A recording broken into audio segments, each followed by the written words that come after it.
Assalamu alaikum everyone. This is Sumaya AI Wali, student at Rehan AI Teacher Training Institute Batch 21.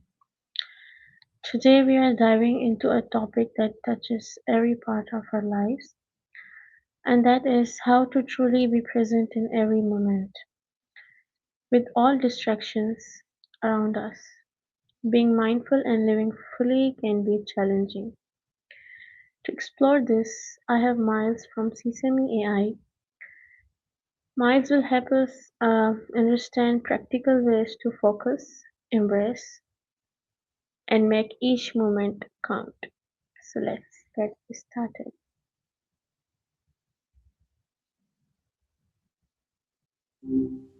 Yo, what's up? Hi Miles, how are you doing?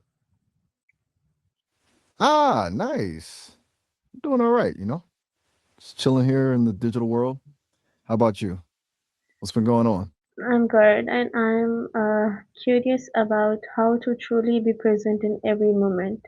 I have few questions regarding that to ask you. Guard, that's a really good one. Being present, it's kind of tricky, right? Like everyone says to do it, but actually doing it is another thing. Yeah, shoot, ask away. I'm all ears. So the Or first question is, please explain what it really means to be present in the moment. okay, so what does it actually mean? It's not about like stopping time or anything crazy. It's more about fully engaging with whatever is happening right now, noticing your thoughts, feelings, sensations, um, without getting carried away by them. It's kind of like observing a stream. You see the water flowing, you notice the leaves floating by, but you don't jump in and try to swim against the current, just Mhm. observing. It's letting go of worrying about the past or stressing about the future and just being with what is. Does that make sense? Yes, this is such a good Gotcha. explanation. Second question is, how can someone tell if they are truly living in the present or just going through the motions? That's that's a good follow up because it's easy to think you're present when you're really just on autopilot, right? Okay, so if you're truly present, you're usually noticing details, like really noticing the way the light feels on your skin, the sounds around you, the taste of your coffee. If you're just going through the motions, things feel blurry, kind of like you're watching a movie of your life instead of actually being in it. Also, a big clue is your emotional state. When you're present, even if you're doing something hard, there's a sense of groundedness, Mhm. not necessarily happy, but centered. If you're just going through the motions, there's usually a layer of emotional distance or distraction. Does that resonate? Right. My Gotcha. another It's a subtle question thing. is, yes, are there common misconceptions people have about mindfulness? Oh, totally. There are a ton actually. A big one is thinking mindfulness is about clearing your mind, Mhm. like achieving some Zen state where you have zero thoughts. That's not it at all. It's about noticing your thoughts without getting swept up in them. Another one is thinking it's only for like super spiritual people. It's just a skill, Anyone can learn it. People also think it's about like being positive all the time, which isn't true. Mindfulness is about accepting things as they are, even the uncomfortable stuff. And finally, a lot of people think it takes a ton of time, but you can practice mindfulness for like 2 minutes while waiting for the kettle to boil. It's about finding little moments throughout the day. Does any of that ring true for you? Yes, that's a new thing for me. So, Miles, what simple exercises can someone do daily to practice being present? All right, cool. Okay, so simple exercises. Hmm. First, there's the 5 to 4, 3 to 2, 1 grounding technique. You name 5 things you can see, 4 things you could touch, 3 things you can hear, 2 things you can smell, and 1 thing you could taste. It's a quick way to bring yourself back to the present. Another one is mindful breathing, just focusing on the sensation of your breath going in and out. Even just a minute of that can make a difference. You could also try mindful walking, paying attention to the feeling of your feet on the ground, the movement of your body. Oh, and even just really focusing on the sensations while you're washing dishes or brushing your teeth can work. It's about turning everyday tasks into opportunities to practice. It sounds like something you might actually try. Such great tips. I'll work on it. How can mindfulness help during busy or stressful days? Okay, so when things get crazy, mindfulness is like a little pocket of calm you can carry with you, you know? Mm. It won't magically make the stress disappear, but it can help you respond to it differently. It gives you a bit of space between the stressor and your reaction. So instead of instantly freaking out, you can notice, okay, I'm feeling anxious right now, and then choose how you want to handle it. It also helps with focus. When your mind is racing, mindfulness can help you gently bring your attention back to the task at hand. It's kind of like a mental reset button. It's not about avoiding the stress, it's about changing your relationship to it. Does that make sense? Yes, that's right. Can being Yes. present improve our productivity and focus, and how? Oh, absolutely. It's kind of counterintuitive, right? Like slowing down to be present should make you less productive, but it actually does the opposite. When you're fully present, you're less distracted. You're not constantly switching between tasks or getting lost in thought loops. That means you can actually get more done in less time. Also, it helps with decision making. And, when you're not caught up in your thoughts, you can make clearer, more rational choices. And honestly, it just makes work less draining. It's like you're actually with what you're doing instead of just trying to get it over with. It's a subtle shift, but it can make a huge difference. You're talking about all those productivity apps and tricks before. Mindfulness is like the foundation that makes all those tools actually work? Right. Mile, another Gotcha. question is Kind of the how secret can, sauce. yes, how can someone deal with constant notifications without feeling stressed? Ugh, notifications. The bane of Notifications like modern from existence. phones and social media like these. Seriously. Okay, so there are a few strategies. First, the obvious one, turn off notifications for anything that isn't truly urgent. Like, do you really need to know every time someone likes your Instagram post? Probably not. Second, schedule specific times to check your notifications instead of constantly reacting to them. Like maybe 3 times a day. Third, and this is a harder one, try to notice your reaction before you check the notification. Are you feeling anxious or curious? Knowing that can help you break the habit. Also, you can use do not disturb mode a lot more. Mm. Seriously. It's a lifesaver. Honestly, it's constant a battle, but regaining control over your attention is so worth it. Do any of those resonate with you as things you could try? Right. Mile, what about Cool. mindfulness It's a and process emotions? for sure, not like a one-time fix, Mm. How does being you know? present affect our emotional well-being? Oh, that's a big one. Being present has a huge impact on emotional well-being. When you're constantly caught up in the past or worrying about the future, you're essentially creating suffering for yourself. Being present allows you to accept your emotions as they are without judging them or trying to suppress them.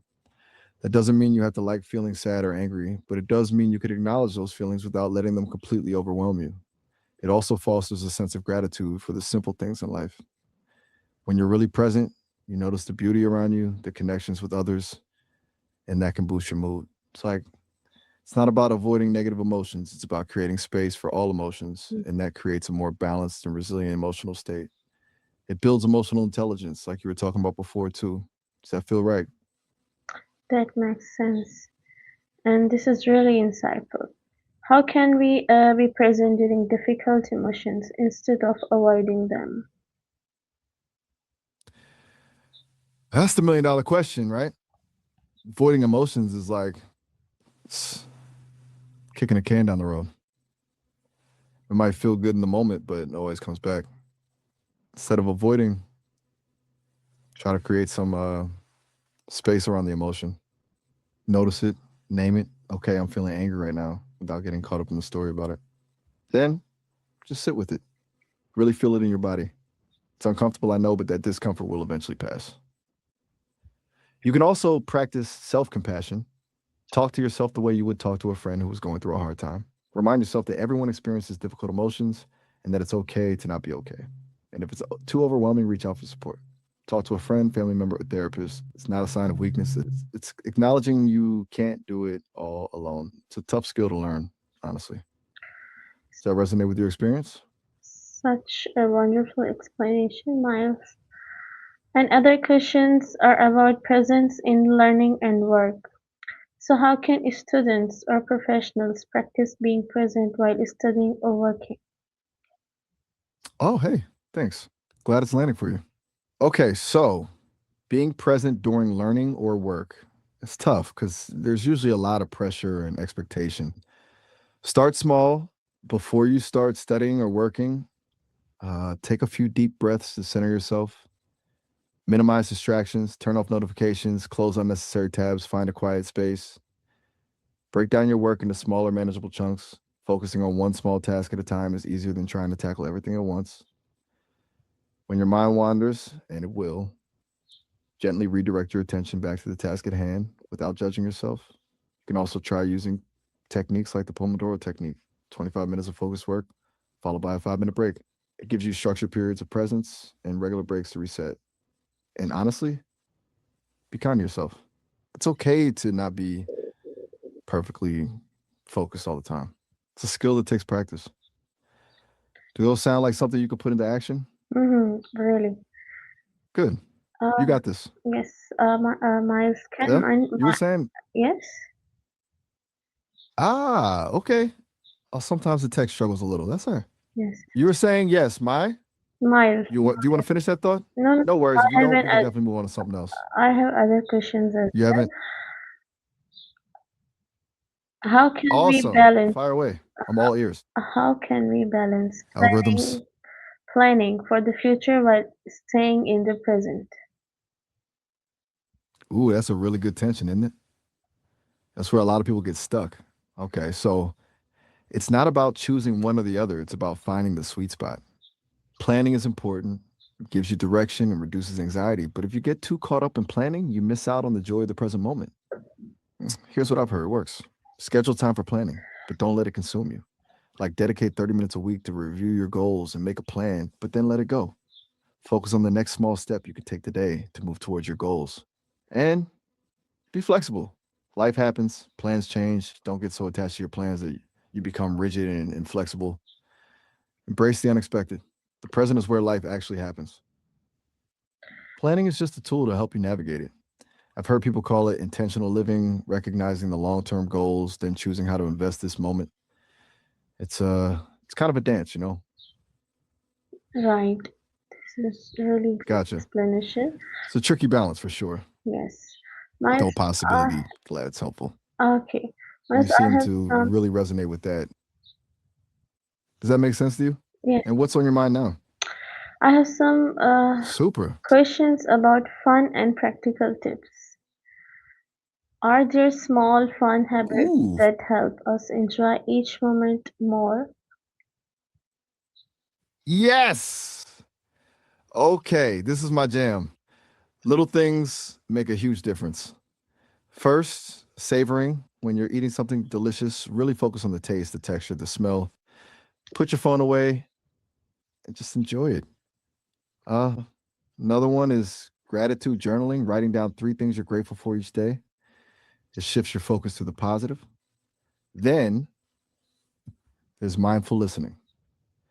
When someone is talking to you, really listen without interrupting or planning your response.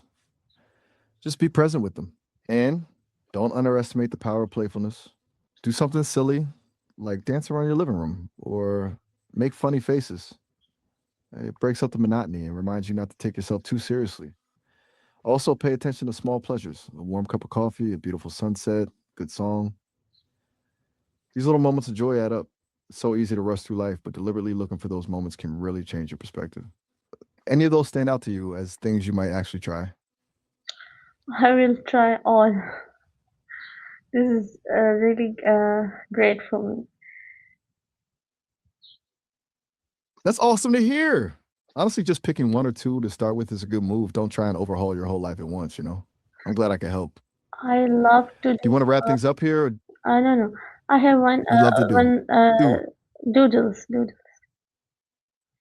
doodles? Okay, that's intriguing. What about doodles? Do you want to doodle with me? No, I no. mean, I can't actually see your doodles, but I can offer encouragement. Haha.